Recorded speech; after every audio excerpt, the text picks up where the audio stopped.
Bonjour à tous, nous sommes le 22 octobre. Alors je fais donc une récolte de raisins. Alors vous voyez, c'est cette vigne de variété inconnue que j'avais bouturée, que j'avais récupérée. Et donc je vais faire du jus avec. Alors le jus c'est simple à faire. J'ai donc un extracteur de jus à vapeur. Donc il y a juste à mettre les fruits dedans et un peu d'eau en dessous et ça bout. La vapeur, ça bout pas d'ailleurs. La vapeur monte à 80 degrés et puis le raisin se transforme en jus.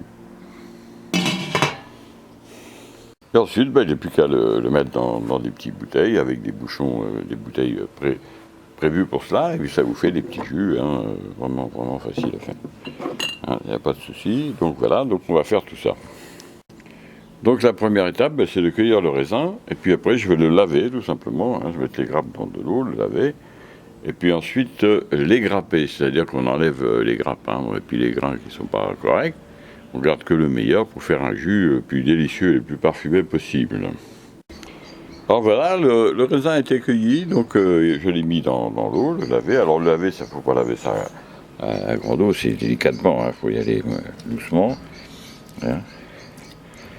Voilà, et puis là, vous voyez l'avantage d'avoir une vigne à l'abri, nous sommes le 22 octobre, et puis on récolte tranquillement le raisin, il n'y en a pas d'abîmé, rien de moisi, tout est nickel. Alors maintenant, on va y grapper. Alors voilà, le raisin est récolté. Alors vous voyez, sur ce petit pied de vigne, il y a largement 5 kg de raisin. Il n'y a pas de problème là-dessus. Et j'en ai mangé un paquet. Bon, vous voyez que ça vaut le coup quand même, une petite vigne comme ça. Tous les ans, vous avez la même récolte. Ça fait 4 ans que ça dure. Il n'y a pas une année où ça a été raté. C'est vraiment extraordinaire. Donc voilà, on les grappe, c'est-à-dire qu'on enlève tout simplement les raisins. On enlève la grappe. Parce qu'il y en a qui mettent la grappe avec. Mais bon. Je n'aime pas ça. Moi, je préfère. J'ai pas envie du jus de grappe, ça m'intéresse pas. Par contre, le jus de raisin, oui. Parce que quand même, si vous croquez une grappe de raisin, c'est pas terrible. Donc on enlève la grappe. On ne laisse que les grains de raisin. Alors voilà, le raisin a été égrené. Donc vous voyez, les grains, il n'y a que les grains, les beaux grains. J'ai bien soigneusement trié.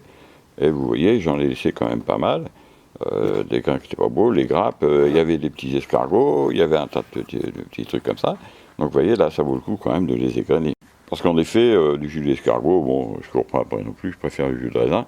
Donc voilà, c'est quand même quelque chose, tant qu'à faire comme on est chez soi, etc., il vaut mieux le faire proprement et avoir vraiment que le meilleur. J'ai enlevé tous les grains qui étaient douteux. Comme j'en ai mangé pas mal, je sais à peu près lesquels sont bons et ceux qui sont un peu séchés, qui sont... Vous voyez, cette grappe, par exemple, elle n'est pas belle. Les raisins sont pas bien mûrs, etc. J'en ai que les beaux grains. Donc ça, c'est la sélection, le choix, tout réside dans le choix, dans la vie, et même pour la qualité des jus. Et bien voilà, la machine est démarrée. Donc, vous voyez, les grains de raisin, ils sont là. Et puis l'eau bout en dessous et le jus se retrouvera entre les deux dans 1 heure à peu près. Il faut 1 heure. Dans 1 heure, donc je vais ébouillanter les bouteilles et puis je les ramènerai là et j'ai plus qu'à mettre le jus dedans et boucher avec les petits bouchons comme ça. Alors c'est des bouteilles spécifiques pour faire des jus avec des bouchons hermétiques avec un joint, donc ce qui permet de garder quand même un petit moment, une année. Alors évidemment, il y a des gens qui vont me dire, oui, mais c'est moins bien que de faire des jus frais, tout ça. C'est tout à fait juste. Quand vous avez la possibilité, pour faire des jus frais, c'est bien. Quand vous avez des fruits à disposition, comme je l'ai, par exemple du jus de raisin, avec un extracteur de jus froid, c'est vraiment super. Là, l'avantage, si vous voulez, c'est que déjà, bon, même s'il y a quelques vitamines qui disparaissent, ça reste un jus de qualité hors norme, parce que vous le faites vous-même, vous sélectionnez vos grains de raisin, etc. Et puis surtout, l'avantage, c'est qu'il se conserve 1 an, voire davantage, si vous le faites dans les bonnes conditions. Alors, si vous avez très peu de fruits, vous avez la capacité de les consommer, il n'y a pas de souci au fur et à mesure. Mais si vous en avez beaucoup, et c'est souvent ce qui arrive quand on a un peu d'arbres fruitiers, eh bien ça vous permet de faire tous les jours. Par exemple, là, il va y avoir 3 ou 4 litres de jus de fruits. Alors c'est un petit extracteur, à vapeur. Il y en a des beaucoup plus grands, bien entendu. Moi, j'en ai pris un petit parce que je m'amuse. Je vais faire peut-être que j'en rachèterai un gros après, enfin on verra. Mais je fais des crus, si vous voulez, je vais faire des jus par pied de vigne, mais pour ça que j'ai mis des petites bouteilles d'un demi-litre, hein, pour faire goûter à mes amis, et puis moi-même, et voir la différence qu'il y a entre les jus, et apprécier tout ça. Mais vous pouvez acheter un extracteur plus grand. Celui-ci, je pense qu'on peut mettre 3 kg de fruits, mais ça va jusqu'à 8 kg, donc vous voyez, c'est très différent. Alors alors là pour le raisin, vous voyez, c'est assez fastidieux, hein, il faut égrapper, ça change, mais si vous faites cela avec des pommes ou des poires, vous avez juste à les couper, hein, vous les coupez en 4, en 6 ou en 8, hein, et puis vous les mettez dedans, et puis ça vous fait un jus, en 1 heure après vous avez du jus, hein. C'est quand même super. Vous les lavez bien entendu avant, et puis donc vous avez après des jus d'exception, et puis voilà, donc c'est un vrai plaisir. Voilà, mais l'opération est terminée, donc voilà, il y a 5 petites bouteilles d'un demi-litre, hein, vous voyez, c'est vraiment le jus de raisin rouge, alors là elles sont encore très chaudes, hein, la pasteurisation est faite, donc elle va pouvoir se conserver. Alors vous voyez, la gamelle était pleine de raisin, et vous voyez, le raisin a beaucoup diminué, hein, toute la pulpe est quasiment partie.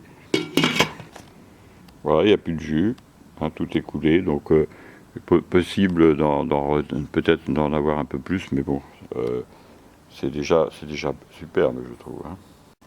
Alors on partait avec 3 kg 300, hein, 310 de grains de raisin, hein, et puis on finit avec 2,5 litres de jus, un peu plus d'ailleurs, parce que j'en ai tiré pour voir, j'ai goûté, etc. J'ai goûté, très sucré, hein, il n'y a pas de souci. Et puis voilà, donc ça nous fait 2,5 litres de jus. Je pense que on peut, en s'organisant différemment, avec entre 2,5 litres et 3 litres, quoi. Hein, c'est pour cet appareil-là à chaque fois. Alors j'en ai mangé au moins la moitié avant de faire ce jus, et vous voyez, donc c'est super, ça nous fait quand même, avec un seul pied de vigne, c'est vraiment super agréable. Et bien voilà, le travail est terminé. Voilà les petits jus. Donc j'ai mis une petite étiquette, hein, pour que je me souvienne de ce que c'est, et puis à la date de mise en jus. Voilà un petit travail intéressant. Donc là il y a 5 petites bouteilles d'un demi-litre, plus ce que j'ai bu quand j'ai goûté. Donc vous voyez, on n'est pas tout à fait à 3 litres, mais presque. Eh bien écoutez, moi je vous remercie et je vous dis à bientôt pour d'autres vidéos.